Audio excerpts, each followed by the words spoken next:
Bonjour à tous. Alors, l'un d'entre vous m'a demandé un exemple de liste d'exclusion pour un escape game. Ça servira pour tout le monde parce que vous verrez qu'en fait la méthode est la même si vous êtes un entrepreneur artisan plombier par exemple, quelle que soit votre activité, la démarche va être la même. Un escape game qui propose donc des salles en intérieur avec des énigmes pour sortir de la salle.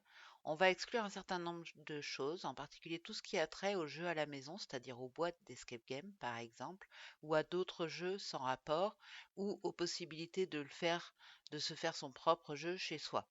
Donc par exemple gratuit, on exclut à la fois gratuit et toutes les variations, pensez-y toujours, ça pourrait même être gratuit au pluriel, là je ne l'ai pas mis mais il faudrait le mettre.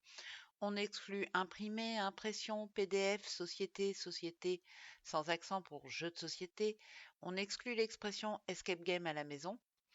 On va exclure do it yourself en ligne pour les jeux en ligne, application, solution pour ceux qui cherchent des solutions.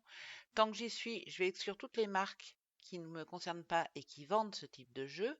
Boîte de jeux, jeux de plateau, jeux de rôle, parce que il peut aussi dériver, enfin Google Ads ne va pas se gêner pour dériver sur les jeux de rôle, même si vos mots-clés sont escape game sur telle ville par exemple.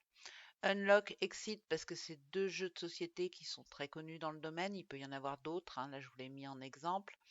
Occasion, Le Bon Coin, Jouet, Labyrinthe, parce que Labyrinthe, ça va être souvent des recherches sur des jeux extérieurs, par exemple dans des maïs. Puzzle en extérieur, parce que les gens peuvent aussi chercher escape game en extérieur. Vous ne pouvez pas exclure escape game, évidemment. Dans ces cas-là, vous excluez extérieur.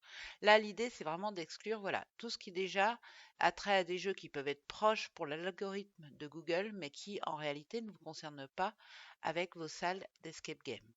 On exclut ce qui a trait aux recherches d'emploi, ça c'est quasi systématique, quelle que soit votre activité.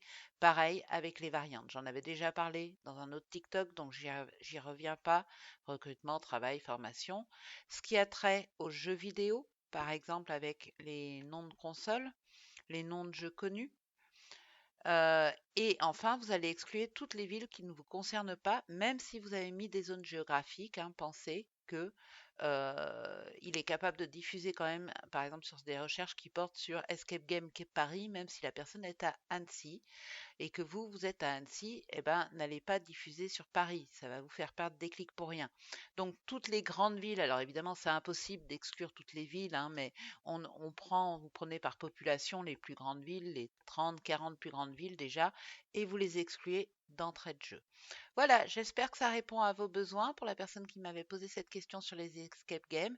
N'hésitez pas si vous souhaitez avoir des idées de vous sur votre activité, comment exclure, quelle catégorie exclure, à me laisser un petit commentaire. Merci, à bientôt.